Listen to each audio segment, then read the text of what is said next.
ಲಕ್ಷ್ಮೀ ಹೆಬ್ಬಾಳ್ಕರ್ ಅವರು ಹೇಳಿರುವಂತಹ ಮಾತು. ಧರ್ಮಸ್ಥಳಕ್ಕೆ ಬನ್ನಿ, ಇಬ್ರು ಆಣೆ ಪ್ರಮಾಣ ಮಾಡೋಣ ಅನ್ನುವಂಥ ಒಂದು ಚಾಲೆಂಜ್ ಅನ್ನು ಹಾಕಿದ್ದಾರೆ ಸಿಟಿ ರವಿಗೆ ಸಚಿವೆ ಲಕ್ಷ್ಮೀ ಹೆಬ್ಬಾಳ್ಕರ್. ನೀವು ಹೇಳೇ ಇಲ್ಲ ಅಂತ ಹೇಳ್ತಾ ಇದ್ದೀರಲ್ಲ, ಬನ್ನಿ ಹಾಗಾದ್ರೆ ಧರ್ಮಸ್ಥಳಕ್ಕೆ, ಇಬ್ರು ಕೂಡ ಪ್ರಮಾಣ ಮಾಡೋಣ. ನಾನು ಹೇಳ್ತಾ ಇದ್ದೀನಿ, ನೀವು ನನಗೆ ಕರೆದಿದ್ದು ನಿಜ, ನೀವು ಆ ರೀತಿಯಾಗಿ ಹೇಳಿದ್ರಿ ಅನ್ನೋದನ್ನ ವಿಡಿಯೋ ಸಮೇತ ತೋರಿಸಿದ್ರು. ಅದರಲ್ಲಿ ಆಡಿಯೋ ಕೂಡ ಕೇಳಿಸ್ಕೊಂಡ್ವಿ, ಅದರಲ್ಲಿ ಆ ಪದ ಬಂದಿರೋದು ನಿಜ. ಆದ್ರೆ ಈ ವಿಡಿಯೋನ ನಂಬಕ್ಕಾಗಲ್ಲ, ಅದನ್ನ FSL ಕಳಿಸ್ಬೇಕು ಅಂತ ಹೇಳ್ತಾ ಇದ್ದಾರೆ. ಬಟ್ ಏನೇ ಆಗ್ಲಿ, ನಾನು ಹೇಳ್ತಾ ಇರುವಂತದ್ದು ಸತ್ಯ. ಧರ್ಮಸ್ಥಳಕ್ಕೆ ಬನ್ನಿ, ಬೇಕಾದ್ರೆ ಆಣೆ ಪ್ರಮಾಣ ಮಾಡೋಣ ಅನ್ನುವಂಥ ಒಂದು ಸವಾಲನ್ನ ಲಕ್ಷ್ಮೀ ಹೆಬ್ಬಾಳ್ಕರ್ ಹಾಕಿದ್ದಾರೆ. TV9 ಈ ಎಕ್ಸ್ಕ್ಲೂಸಿವ್ ಸಂದರ್ಶನದಲ್ಲಿ ಮಾತನಾಡಿದಂತಹ ಲಕ್ಷ್ಮೀ ಹೆಬ್ಬಾಳ್ಕರ್ ಸಿಟಿ ರವಿ ಅವರಿಗೆ ಈ ಸವಾಲನ್ನು ಹಾಕಿದ್ದಾರೆ. ಇದನ್ನ ಇಲ್ಲಿಗೆ ನಿಲ್ಲಿಸೋ ಪ್ರಶ್ನೆನೇ ಇಲ್ಲ, ಯಾವುದೇ ಕಾರಣಕ್ಕೂ ಸಿಟಿ ರವಿ ಅವರನ್ನ ನಾನು ಕ್ಷಮಿಸೋದಿಲ್ಲ ಅನ್ನೋ ಒಂದು ಮಾತುಗಳನ್ನ ಹೇಳ್ತಾರೆ.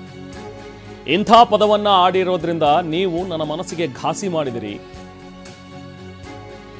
ಇದು ಕೊಡಲಿ ಪೆಟ್ಟು ಕೊಟ್ಟಷ್ಟು ಘಾಸಿಯಾಗಿದೆ ನನಗೆ ಅನ್ನೋ ಮಾತುಗಳನ್ನ ಲಕ್ಷ್ಮೀ ಹೆಬ್ಬಾಳ್ಕರ್ ಇವತ್ತಾಡಿದ್ದಾರೆ. ಸೊ ಈಗಷ್ಟೇ ಸಚಿವೆ ಲಕ್ಷ್ಮೀ ಹೆಬ್ಬಾಳ್ಕರ್ ಜೊತೆಗೆ ನಮ್ಮ ಪ್ರತಿನಿಧಿ ಪ್ರಮೋದ್ ಶಾಸ್ತ್ರಿ ನಡೆಸಿದಂತಹ ಒಂದು ಎಕ್ಸ್ಕ್ಲೂಸಿವ್ ಸಂದರ್ಶನ ಇದು. ಇದರಲ್ಲಿ ಪೊಲೀಸರು ಸಿಟಿ ರವಿ ಅವರನ್ನ ಸುತ್ತಾಡಿಸಿದ್ರು, ಪೊಲೀಸರು ಎನ್ಕೌಂಟರ್ ಮಾಡುವಂಥ ಪ್ಲಾನ್ ಮಾಡ್ಕೊಂಡಿದ್ರು ಅನ್ನುವಂಥದ್ರ ಬಗ್ಗೆ ಬಿಜೆಪಿಗರು ಈಗಾಗಲೇ ಸಾಕಷ್ಟು ಒಂದು ಮಾತುಗಳನ್ನು ವ್ಯಕ್ತಪಡಿಸ್ತಾ ಇದ್ದಾರೆ, ಆರೋಪಗಳನ್ನು ಮಾಡ್ತಾ ಇದ್ದಾರೆ. ಇದ್ರ ಬಗ್ಗೆನೂ ಕೂಡ ಲಕ್ಷ್ಮೀ ಹೆಬ್ಬಾಳ್ಕರ್ ಉತ್ತರವನ್ನು ಕೊಟ್ಟಿದ್ದಾರೆ.